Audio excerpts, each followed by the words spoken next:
பார்ப்பேன்.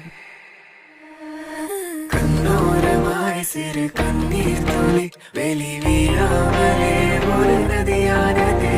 அது அலையாகிய இறைமை மீறியே விழவே. பேசாமலே மொழி வீணானதே. உன்னை தேடாததால் உயிர் சோர்வானதே. இமை உரையாடிய நொடி வேண்டுமே நிலவே.